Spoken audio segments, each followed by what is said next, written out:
Hello, good evening बच्चों, कैसे हैं आप सब? आशा करती हूँ आप सब बहुत अच्छे होंगे। जैसे कि हम विज्ञान की क्लास मैं आपको पढ़ाती हूँ और विज्ञान की क्लास हमारी मंडे को चलती है और मैं गुरुवार को भी होती है। ये मैंने आपको पहले बता दिया था कि गुरुवार को भी हम क्लास लेंगे अपनी साइंस की। तो आप आज की हमारी साइंस की क्लास है, गुरुवार है तो साइंस की क्लास है। तो आप सभी को 15 अगस्त स्वतंत्रता दिवस की हार्दिक शुभकामनाएं। पर पढ़ाई भी करनी है साथ में, इसलिए हम स्टार्ट करते हैं। आपको पता है कि हम पदार्थ एवं परमाणु की संरचना पढ़ रहे हैं। तो परमाणु की संरचना मतलब हम इससे पहले 4 क्लासेस यानी 4 लेक्चर इसके कंप्लीट हो चुके हैं। उसका अगर आपने नहीं देखा है, आप चैनल पे पहली बार आए हैं, तो आप ज़रूर विज्ञान की क्लासेस देखने के लिए और भी क्लासेस का नोटिफिकेशन लेने के लिए चैनल को ज़रूर सब्सक्राइब करिए, ताकि आपको बेल आइकन दबाइए ताकि आपको नोटिफिकेशन मिल जाए कि क्लासेस कब हो रही हैं। जिस टाइम पे मैं क्लास डालूंगी उसी टाइम पे आपको नोटिफिकेशन आ जाएगा। और साथ ही मैं डिस्क्रिप्शन में ये 4 क्लासेस के लिंक डाल दूंगी, जिससे आप वहां जाके इन क्लासेस को देख सकते हैं। आज हम अपनी और आगे बढ़ते हैं क्लास के। इसमें हमने क्या क्या पढ़ लिया था इसके बारे में मैं आपको पहले बता चुकी हूँ। थोड़ा सा मैं इसमें बता देती हूँ हल्का फुल्का, जिससे आपको आइडिया होगा कि आज हम क्या पढ़ने वाले हैं। इससे पहले कि हम यहाँ पे पदार्थ के बारे में समझ चुके हैं, पदार्थ की जो अवस्थाएं होती हैं उनकी अवस्थाओं के बारे में हम समझ चुके हैं। और साथ ही पदार्थ सबसे सूक्ष्म कण परमाणु से बना रहता है, उससे उसके बारे में भी हमने डिस्कस कर लिया था। परमाणु की संरचना की जो थ्योरी साइंटिस्टों ने दी है उसके बारे में हमने बता दिया। परमाणु में कौन से मूल कण, 3 मूल कण भी पाए जाते हैं, उनके बारे में भी हमने डिस्कस कर लिया था। तो ये हमारा इतना कंप्लीट हो चुका था। आज हम अपने परमाणु हमने देखिए आज हम क्या पढ़ने वाले हैं, ये मैं आपको आज यहाँ पे 1 मिनट, जस्ट मिनट, मैं आपको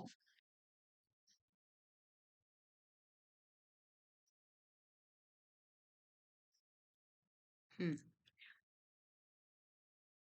तो स्टार्ट करते हैं। देखिए हमने इससे पहले ये पढ़ लिया था कि परमाणु जो है वो पदार्थ का सबसे सूक्ष्म कण है।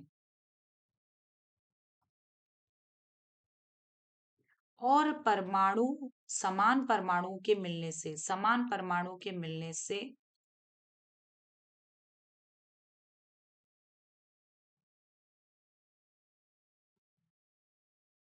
अणु बनते हैं, 2 समान। ये आपको ध्यान रखना है कि 2 समान परमाणु, जैसे ऑक्सीजन और ऑक्सीजन को लिया तो हमने यहाँ पे O2 बना, तो क्या बना, मॉलिक्यूल बना, यानी कि ये एटम है परमाणु और इससे मॉलिक्यूल बना। अब ये मॉलिक्यूल जो है वो जैसे O2 है, N, और नाइट्रोजन मिलके भी यहाँ पे N2। तो ये तो हो गए 2 परमाणु के मिलने से। पर दो से ज्यादा, जब 2 से ज्यादा समान परमाणु मिल जाते हैं, समान परमाणु मिलकर क्या बनाते हैं, तत्व, यानी एलिमेंट्स। दो से ज्यादा, 2 से ज्यादा होने चाहिए। समान परमाणु मिलकर क्या बनाते हैं, तत्व बनाते हैं। और अब हम तत्व, परमाणु के बारे में हमने थोड़ा बहुत जाना था, परमाणु को भी साथ में लेते हुए तत्वों के बारे में आप समझेंगे, क्योंकि तत्वों को भी समझना है तो परमाणु को समझना है। तो देखिए अब यहाँ पे आप देख रहे होंगे कि ये ये जो है ये तत्वों की पीरियोडिक टेबल है, ये तत्व हैं। और यहाँ पे जो तत्व हैं 118 तत्व हैं। 1 मिनट, जस्ट मिनट।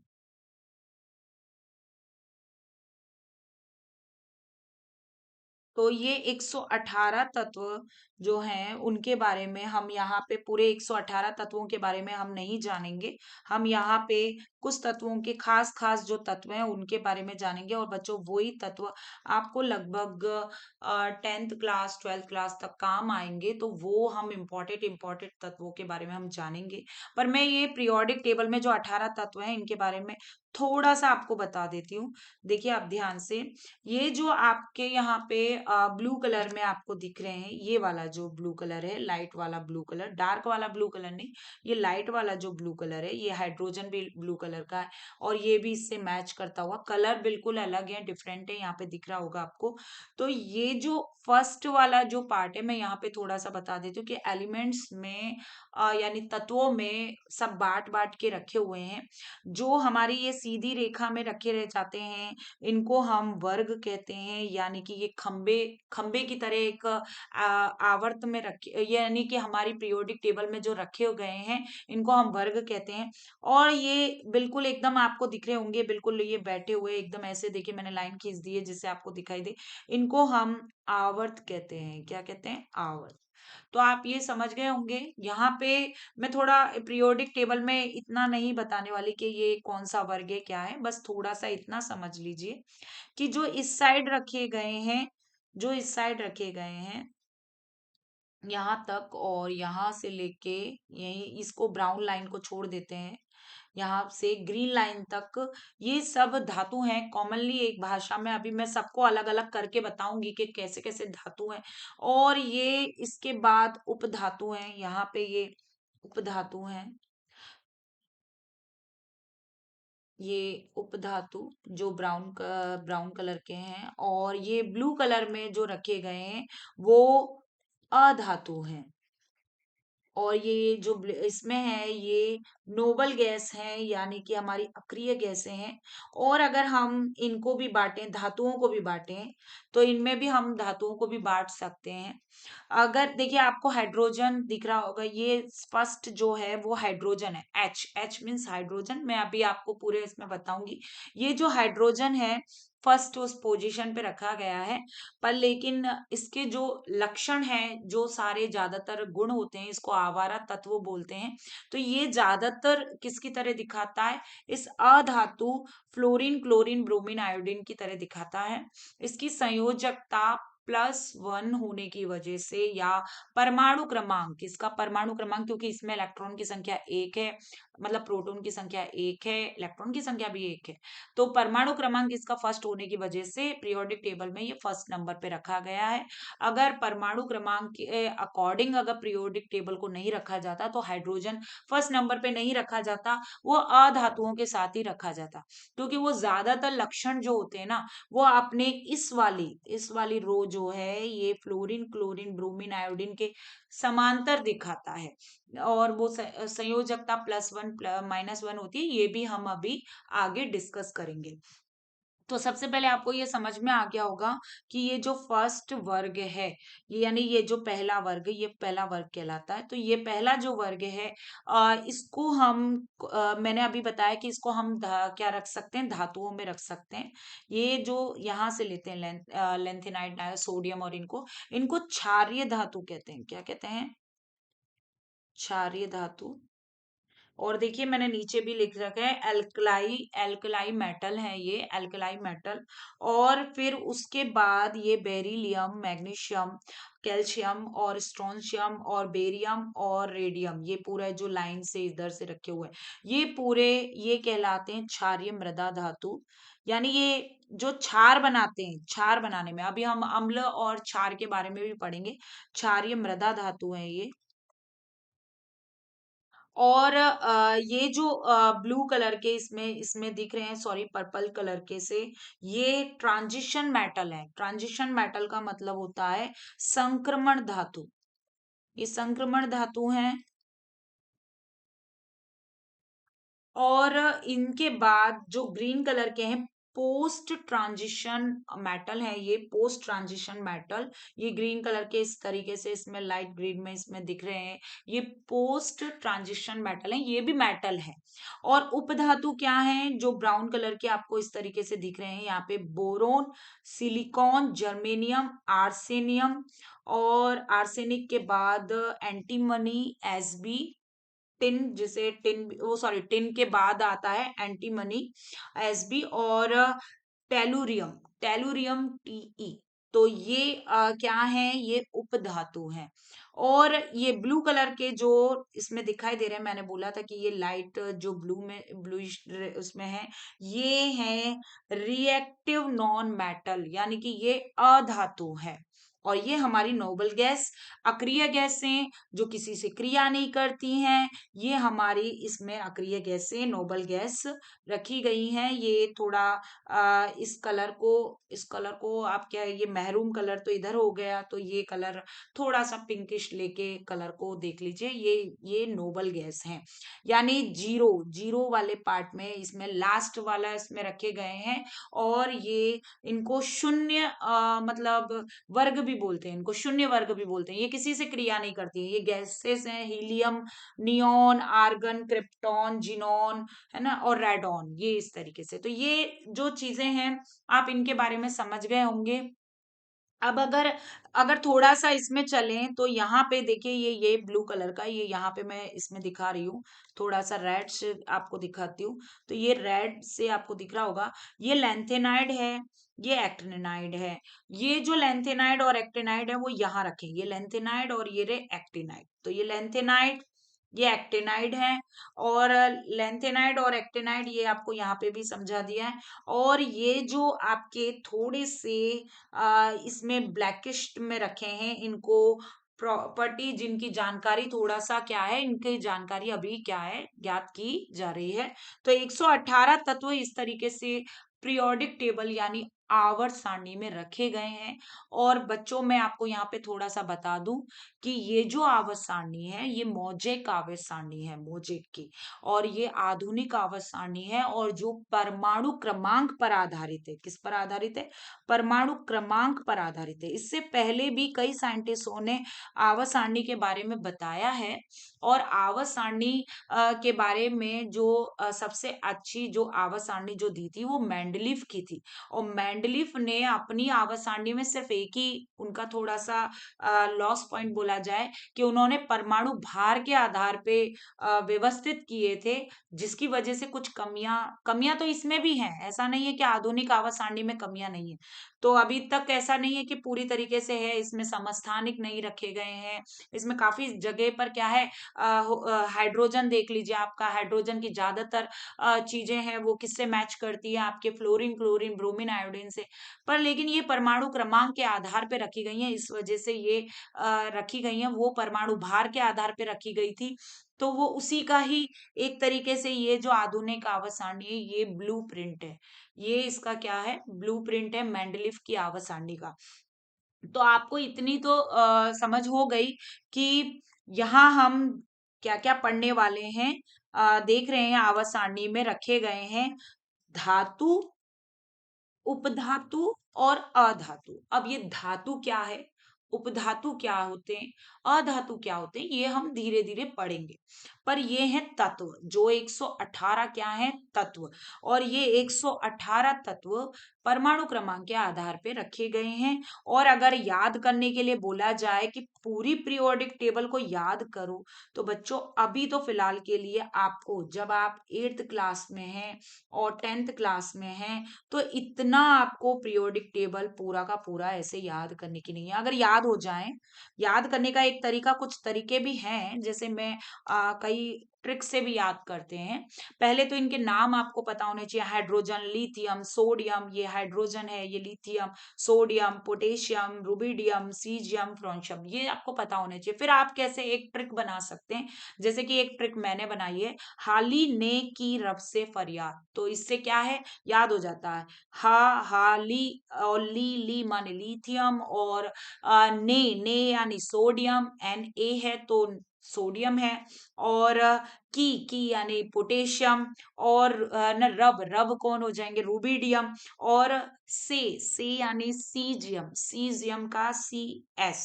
और फिर फरियाद के लिए फ्रोंशियम। तो कई लोगों ने कई तरीके की ट्रिक बनाई है याद करने के लिए। हमें मोस्टली 30 जो तत्व होते हैं, जैसे कि हाइड्रोजन, यहाँ पे helium, lithium, beryllium, boron, carbon, nitrogen, oxygen और फ्लोरीन, और ये नियोन, नियोन के बाद सोडियम, मैग्नीशियम, एल्यूमिनियम, सिलिकॉन और फास्फोरस, और यहाँ पे sulphur, chlorine, argon, krypton, sorry potassium, argon के बाद यहाँ पे potassium, calcium, scandium, scandium, titanium, vanadium, chromium, और यहाँ पे मैग्नीज, और ये आपका आयरन है, इसको लोहा है, और इसको अभी हम ये भी देखेंगे कि कुछ के नाम चेंज है, जैसे पोटेशियम है, पी से स्टार्ट हो रहा है पर लेकिन वहां पे के लिखा गया है, ये आयरन है, और यहाँ पे आयरन का आई और ये होना चाहिए पर लेकिन नहीं, इसको फेरिक बोलते हैं, तो फेरिक से भी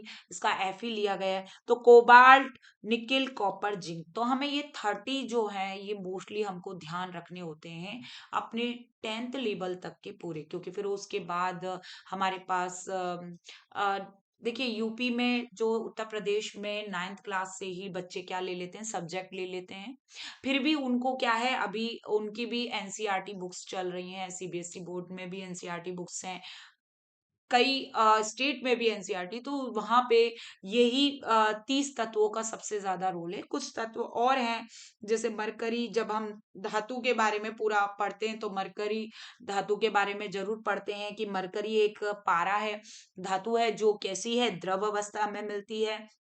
और अगर हम ऑस्मियम, सबसे भारी धातु, टंगस्टन जो क्या किसमें यूज होता है, बल्ब में यूज होता है, और बल्ब में जो रोशनी जो तार सा होता है पतला सा, वो उसमें है ना क्या है, टंगस्टन का ही तार होता है जो जलता है, प्रदीप्त जिसमें से रोशनी आती है वो टंगस्टन का तार होता है। और ये सारी जो चीजें हैं हमें थोड़ा थोड़ा पढ़ना पड़ता है, जैसे कि हमें गैलियम के बारे में भी पढ़ना पड़ता है, और हमें टिन के बारे में सबसे ज्यादा पढ़ते हैं, टिन यानी एसएन। और आप जानते हो जब मिश्र धातु पढ़ते हैं, जो मिश्र धातु बनाई जाती है उसमें लोहा और टिन, तांबा, टिन ये मिलके भी बनते हैं। तो ये सारी चीजें में है ना हमें कुछ कुछ तत्व क्या है अलग से भी क्या है पढ़ने पड़ते हैं। पर लेकिन ये तरीका जो मैंने आपको बताया कि आवर्त सारणी अगर याद करनी है ऐसे याद कर सकते हैं, जैसे beryllium, magnesium, calcium, strontium, barium और रेडियम आपको याद करना है तो आप ऐसे याद कर सकते हैं, बेटा मांगे कार स्कूटर बाप राजी, ऐसे करके कर सकते हैं। तो बेटा के लिए बेरिलियम हो गया, मांगे के लिए मैग्नीशियम हो गया, कार के लिए कैल्शियम हो गया, स्ट्रॉन्स यानी कि कार और स्कूटर दोनों मांगे भाई, तो स्कूटर के लिए स्ट्रोंशियम, और यहाँ पे बेरियम, और ये रेडियम। पर ये है जो ट्रिक होती है ना, वो ट्रिक के लिए ये भी याद करना पड़ता है कि ये ट्रिक आपने किसके लिए बनाई है। यानी कि बेरियम है तो आपको ध्यान रखना पड़ेगा ना, बीई, आप तो बेटा बोल के बोल लिया आपने, पर लेकिन बेरियम याद भी तो रहना चाहिए कि वो बेरियम है, वो मैग्नीशियम है। और स्कूटर के लिए एस आर है, कहीं एस सी से नहीं कर दें, है ना, क्योंकि भाई ये तो स्कैंडियम के लिए है, और वहां स्कूटर में आर आर पहले के, तो आपको इसका भी तो थोड़ा ध्यान रखना पड़ेगा कि उसका प्रतीक क्या है, और एस आर को क्या बोलते हैं, स्ट्रोंशियम बोलते हैं, तो ये भी आपको याद रखना पड़ेगा। तो पहले आवर्त सारणी याद करिए, फिर उसके बाद ट्रिक थोड़ी सी किसके लिए होती है कि आप भूले नहीं, भूले नहीं, वो एक दो बार आपको ऐसे याद तो करनी पड़ेगी। तो ये मैंने थोड़ा सा बताया है, और मैं आपको और बता दूंगी अच्छे से कि कैसे और याद करने हैं। अगर आपको ट्रिक चाहिए और कैसे याद करने की, तो मैं छोटी सी वीडियो जरूर बना लूंगी, पर पहले आप उससे पहले मुझे कमेंट करेंगे कि आपको जरूरत है पीरियोडिक टेबल याद करने के लिए ट्रिक की, तो फिर मैं बना दूंगी, अगर नहीं है तो फिर जरूरत भी नहीं है, क्योंकि 30 तत्वों तक तो आपको याद करने हैं, और 30 तत्व अगर आप एक दो बार लगातार फेरेंगे तो आप क्या हो जाएंगे, याद हो जाएंगे। तो जैसे इसमें आपको समझ में आ गया कि ये जो है फर्स्ट रो जो है वो क्षारीय धातु है, यानी ये क्षार बनाते हैं, ये क्षारीय मृदा धातु है, मृदा धातु है। और ये वाले जो पर्पल कलर के हैं वो संक्रमण धातु हैं, ये सभी धातु हैं। और ये उपधातु है, और ये अधातु है। तो यानी कि ये धातु है, ये उपधातु और ये अधातु, इनके बारे में हमने देख लिया। तो हम थोड़ा सा इनके बारे में एक एक करके डिस्कस करते हैं। इनके बारे में मैं आपको थोड़ा सा बताती हूँ कि आपको 30 तत्व आपको उनके क्या क्या याद होने चाहिए। सबसे पहले तो फर्स्ट नंबर आप याद रखिए कि परमाणु क्रमांक जो हैं उनके वो ध्यान रहने चाहिए,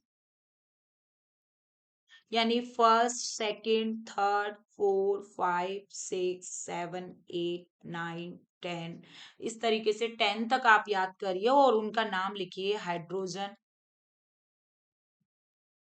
तो उसका प्रतीक याद होना चाहिए H, ये प्रतीक है भाई, तत्व का प्रतीक याद होना चाहिए, तत्व का नाम याद होना चाहिए। तो ये सेकंड नंबर पे आपको याद रखना चाहिए कि हीलियम गैस आ जाती है, helium He, lithium, just minute, तो लिथियम के लिए भी आप लिथियम थर्ड नंबर पे, Li, मैं थोड़ा जल्दी जल्दी में लिख देती हूँ, बेरिलियम, Be, बोरोन, बी, यहाँ पे कार्बन 6 नंबर पे, कार्बन सी, 7 नंबर पे नाइट्रोजन, नाइट्रोजन एन, 8 नंबर पे ऑक्सीजन ओ, 9 नंबर पे फ्लोरीन Fe। यानी आप एफ और ये आप मेरी मतलब जैसे मैं लिख रही हूँ आप उसमें लिख सकते हैं, क्योंकि आपको ये ध्यान रखने बहुत जरूरी है, इनसे क्वेश्चंस पूछ लिए जाते हैं। और अक्रिय गैस फिर आ जाएगी 10 नंबर पे नियो। अब इसके आगे भी क्या है, और भी प्रतीक हैं जिसको हम यहाँ पे लिख लेते हैं। जैसे इसमें 10 के बाद 11, 12, 13, 14, 15, 16, 17, 18, 19, 20। यहाँ पे आपके 11 नंबर पे सोडियम, आपको ध्यान रखना है कि 11 नंबर पे आता है, यानी उसका परमाणु क्रमांक क्या है, 11 है। सोडियम के बाद मैग्नीशियम, फिर बाद में 13 नंबर पे भी आपको ध्यान रखना है एल्यूमिनियम। मैं क्यों बता रही हूँ ध्यान रखने का, मैं अभी उसका रीजन बताऊंगी आपको। 14 नंबर पे यहाँ पे सिलिकन,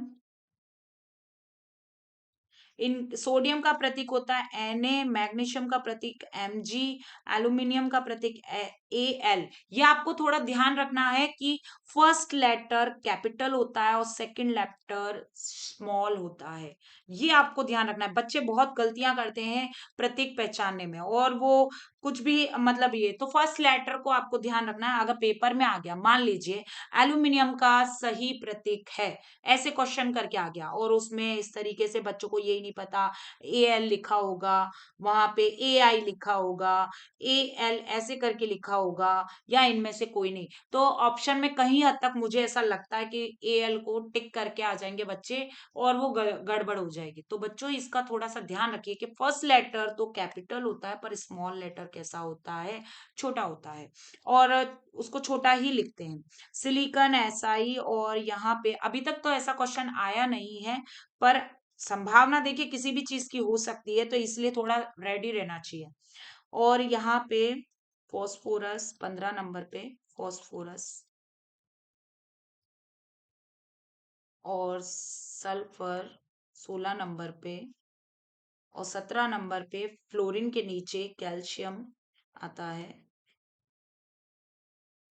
Cl, और 18 नंबर पे फिर अक्रिय धातु आर्गन, सॉरी अक्रिय गैस, ठीक है, तो धातु नहीं है, आर्गन अक्रिय गैस। और 19 नंबर पे पोटेशियम, और ये सॉरी के, और यहाँ कैल्शियम, क्योंकि हमें इनके बारे में थोड़ा थोड़ा जानकारी भी हासिल करनी है भाई, धातु वाला चैप्टर पढ़ेंगे। और अब जो हमारे 21 से लेके, वो तो बहुत जल्दी याद हो जाएंगे, कैसे याद हो जाएंगे उसकी ट्रिक तो मैं आपको खुद बता देती हूँ कि उसको आप याद कर लीजिए, ट्रिक से याद हो जाएंगे।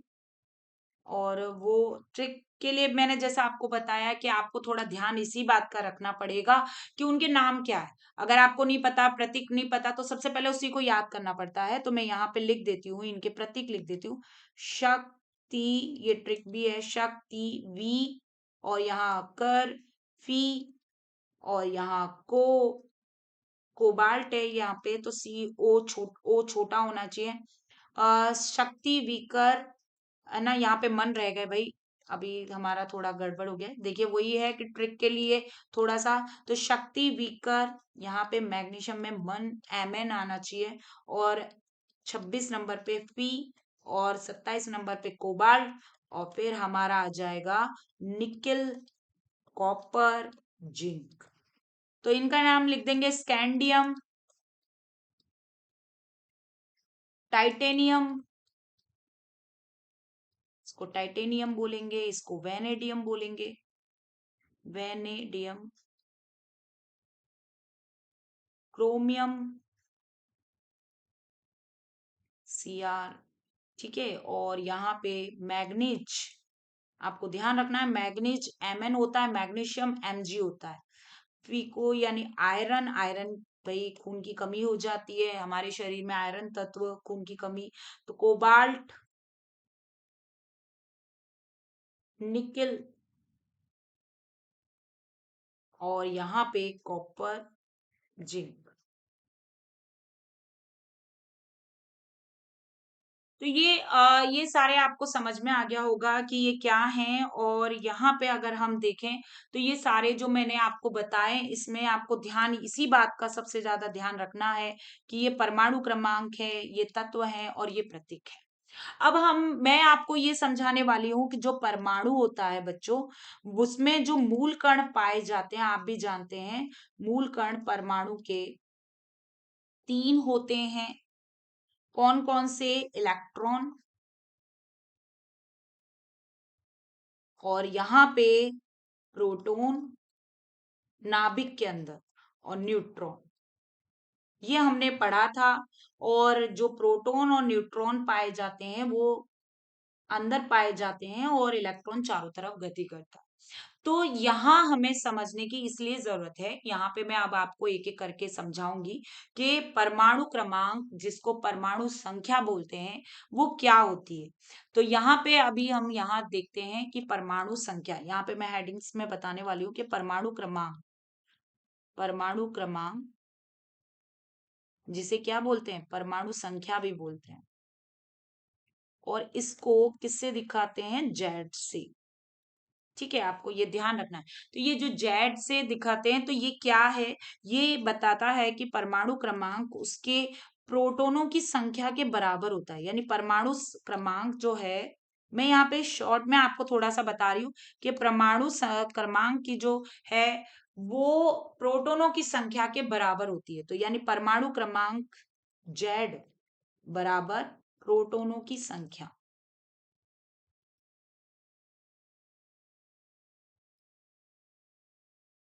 ठीक है, प्रोटॉनों की संख्या। और ये जो तत्व हैं, ये सारे के सारे तत्व कैसे हैं? अभी अभी ये तत्व उदासीन है। क्यों उदासीन है? क्योंकि अभी इन पे कोई भी आवेश नहीं है कि प्लस है कि माइनस है, आप समझ रहे हैं। तो एक शब्द और आ सकता है कि उदासीन परमाणु में जो इलेक्ट्रॉनों की संख्या होती है वो भी उसके परमाणु क्रमांक के बराबर ही होती है। पर हमारा जो सही है वो क्या है? आंसर वही है कि प्रोटॉनों की संख्या, यानी कितने प्रोटॉनों की संख्या है वो उसका परमाणु क्रमांक को बताता है।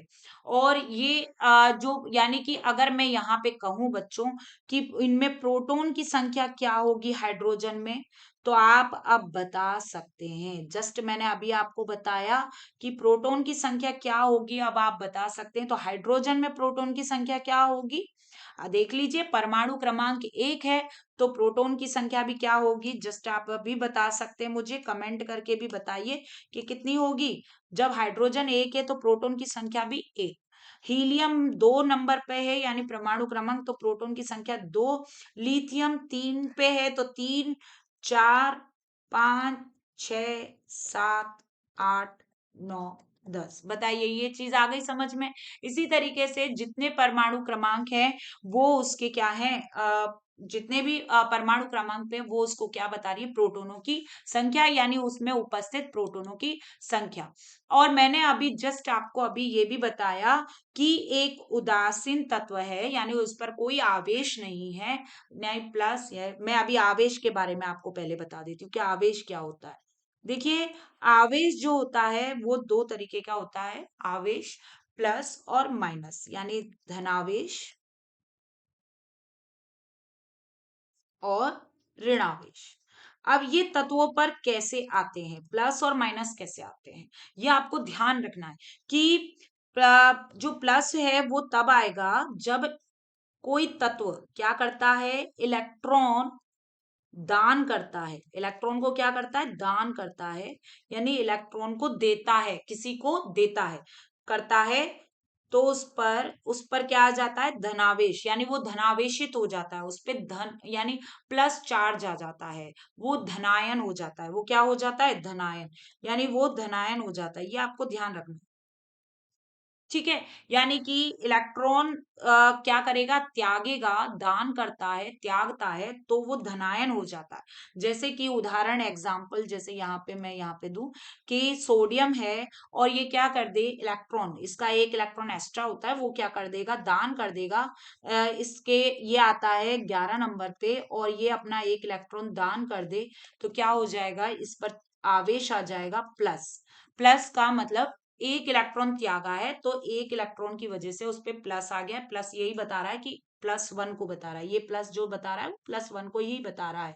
तो ये आपको थोड़ा सा ध्यान रखना है कि वन को लिखने की ऐसी जरूरत नहीं होती। तो इसी वजह से ये प्लस क्या है, इसी चीज को बता रहा है कि उसने एक इलेक्ट्रॉन क्या कर दिया, दान कर दिया। अब दूसरा है यहाँ पे, ये ऋणायन कैसे बनते हैं, तो जब तत्व क्या करता है, इलेक्ट्रॉन ग्रहण करता है, तो जो इलेक्ट्रॉन ग्रहण करता है तो वो क्या ऐसा हो जाता है, ऋणायन हो जाता है, ऋणावेशित हो जाता है। तो उस पर कौन सा चार्ज आ जाता है, ऋणायन का चार्ज आ जाता है, ऋणावेशित हो जाता है। तो ये जो ऋणावेशित हो जाता है, जैसे उदाहरण मैं यहाँ पे आपको दूं, उदाहरण के लिए ये क्लोरीन, क्लोरीन है, क्लोरीन 17 नंबर पे आता है। 17 उसका परमाणु क्रमांक है, उसको एक इलेक्ट्रॉन की जरूरत होती है नाभिक गैस के, मतलब अष्टक अपना पूरा करने के लिए। तो वो एक इलेक्ट्रॉन क्या कर लेता है, ग्रहण कर लेता है, और क्या है, एक इलेक्ट्रॉन ग्रहण करके माइनस बन जाता है। क्या बन जाता है, माइनस। भाई एक इलेक्ट्रॉन, एक को लिखने की जरूरत नहीं होती, इसलिए माइनस हो जाता है। तो आप खुद बताइए, ये आपको समझ में आ गया होगा कि कैसे आवेश आता है। एक इलेक्ट्रॉन अगर जो त्यागता है उस पे प्लस आ जाता है, और जो ग्रहण करता है उस पे माइनस आ जाता है। और ज्यादातर जो इलेक्ट्रॉन त्यागने की प्रवृत्ति रखते हैं वो धातु होते हैं। क्या होते हैं, धातु। धातुओं में इलेक्ट्रॉन क्या होती है, त्यागने की प्रवृत्ति होती है, और अधातुओं में इलेक्ट्रॉन ग्रहण करने की प्रवृत्ति होती है। अधातुओं में इलेक्ट्रॉन क्या करने की प्रवृत्ति होती है, ग्रहण करने की। और ये मैंने अभी आपको बताया कि एलिमेंट्स में, यानी हमारी जो पीरियोडिक टेबल है उसमें धातु, उपधातु और अधातु रखे गए हैं, और लेंथेनाइड, एक्टेनाइड भी रखे गए हैं, पर लेकिन ये कैसे, ये हम अभी समझेंगे। पहले बताइए, ये आपको समझ में आ गया होगा कि परमाणु क्रमांक क्या है, प्रोटॉनों की संख्या है। और उदासीन जो परमाणु है, जब तक उस पर प्लस या माइनस नहीं आ रहा है, जब तक उस पर कोई आवेश नहीं आ रहा प्लस और माइनस का, तो जब वो जो उदासीन परमाणु हमारा है, उदासीन जो परमाणु है जिस पर कोई प्लस नहीं है, माइनस नहीं है, तो उसमें उसमें पाए जाने वाले इलेक्ट्रॉन की संख्या भी क्या होगी, इलेक्ट्रॉन की संख्या भी उतनी ही होगी। संख्या प्रो यानी परमाणु क्रमांक के बराबर ही होगी, परमाणु क्रमांक के बराबर ही होगी। बताइए, आपको ये चीज समझ में आ गई होगी कि उदासीन परमाणु के उसमें जो इलेक्ट्रॉन जो संख्या पाई जा रही है वो उतनी होगी। जैसे कि आप इसमें देखिए, यहाँ पे मैंने आपको ये बताया, तो मैं आपको इसमें बताती हूँ। जैसे मैंने अभी आपको जस्ट अभी बच्चों क्या बताया कि ये सोडियम जैसे है, तो ये सोडियम क्या था, 11 नंबर पे था। तो इसमें जो इलेक्ट्रॉन की संख्या थी वो 11 थी। कितनी थी, 11।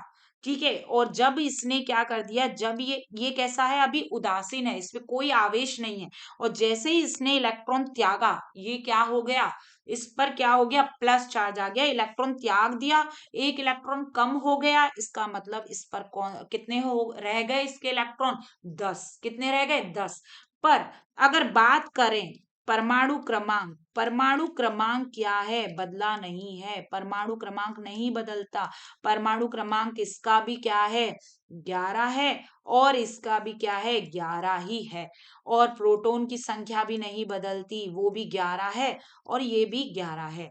तो आप कंफ्यूज ना हो, आपको मैंने समझाने के लिए इसलिए बोला कि अगर परमाणु क्रमांक आपको याद रहेगा 1 2 3 करके, तो आपको उस उदासीन परमाणु की, यानी जब तक इन पे प्लस माइनस नहीं है, जब तक आपको इनका एग्जिट क्या याद रहेगा, बिल्कुल है ना, बिल्कुल एकदम आपको सही तरीके से याद रहेगा कि उसमें कितने इलेक्ट्रॉन्स पाए जा रहे हैं, कितने प्रोटॉन्स पाए जा रहे हैं।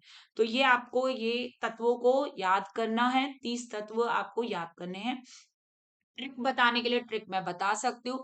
पहले आप इनको क्या कीजिए, तत्वों के नाम और प्रतीक लिखकर और परमाणु क्रमांक के क्रम में जरूर लिखना, क्रम में लिख के याद करेंगे तो आपको याद होगा। तो ये तो हमारा जो ये था, मैंने परमाणु क्रमांक के बारे में आपको बताया।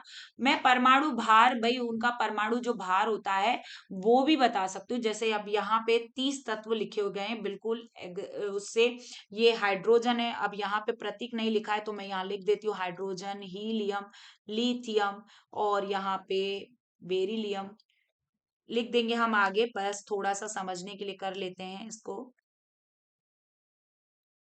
तो देखिए यहाँ पे हम क्या है, इनका जो एटॉमिक मास, परमाणु द्रव्यमान क्या है, संयोजकता क्या है, वैलेंसी क्या होती है, ये भी हम पूरा डिस्कस करेंगे। नेक्स्ट क्लास हमारी जो होगी सोमवार को लगेगी, वो बहुत इंपॉर्टेंट है, उससे काफी क्वेश्चंस है और इसमें से भी क्वेश्चंस परमाणु भाई आपको ये याद करने 30, तो ये भी आपको एलिमेंट्स क्या है इसका भी ध्यान रखना है कि इसमें से भी क्वेश्चंस पुट अप हो सकते हैं। अब क्लास थोड़ा लंबी हो जाएगी, इस वजह से मैं यहाँ आपके लिए आज का मतलब होमवर्क भी यहाँ पे छोड़ जा रही हूँ। 30 तत्वों के प्रतीक आप याद रखिए, परमाणु क्रमांक। अगर मैंने यहाँ पे आपसे बोल दिया कि बताइए कि कार्बन का परमाणु मतलब कितना होते हैं, कितने इलेक्ट्रॉन होते हैं उसमें पाए जाते हैं, तो आप सब भूल जाओगे। इसलिए मैं कह रही हूँ कि आप परमाणु क्रमांक जरूर याद करिए, लाइन वाइज याद करेंगे तो आपको ये ध्यान रहेगा कि ये जो कार्बन है अब इस पे कोई आवेश नहीं है, तो इसका जो इलेक्ट्रॉन की संख्या जो पाई जाएगी वो भी 6 रहेगी। और इसमें प्रोटॉन तो है ही, क्योंकि प्रोटॉन तो किसके बराबर होती है, प्रोटॉन की संख्या उसके परमाणु क्रमांक के बराबर होती है, तो वो भी क्या है, 6। तो ये आपको ध्यान रखना है, क्योंकि आप इतना याद करेंगे, इतना समझेंगे, उसके आगे की बातों को भी समझ पाएंगे अच्छे से। तो ठीक है बच्चों, आज की क्लास हम यहीं पर समाप्त करते हैं। आगे बहुत अच्छी क्लासेस होने वाली है, इसलिए चैनल को अगर सब्सक्राइब नहीं किया तो प्लीज कर लीजिए। बहुत इंपॉर्टेंट इंपॉर्टेंट नॉलेज मिलने वाली है जो पेपर्स में आएंगी, और आप चैनल को बेल आइकन को भी दबाएंगे तो नोटिफिकेशन आपको मिल जाएगा। तो कि तभी क्लास डल रही है कब नहीं, तो आपको इस तरीके से मतलब वो नहीं रहेगी कि अनसिक्योरिटी के कब डल रही है, क्या है, कितनी बजे, कभी कभी 7 बजे या 7 बजे से थोड़ा लेट भी हो जाता है, नेटवर्क इशू रहता है, तो 7 बजे के बाद भी क्लासेस डलती है। आप कमेंट जरूर करें, आपकी कोई दिक्कत, कोई भी प्रॉब्लम हो तो कमेंट में लिखें, वो नेक्स्ट क्लास में हम डिस्कस कर लेंगे। कभी लाइव क्लास भी लेंगे, ऐसा नहीं है कि लाइव क्लास नहीं लेंगे, वो तब भी लेंगे, तब भी आपकी क्या है प्रॉब्लम्स को कंटिन्यू कर लेंगे। तो ओके बच्चों, आज की क्लास यहीं पे समाप्त करते हैं। ओके, ख्याल रखिए अपना। Thank you.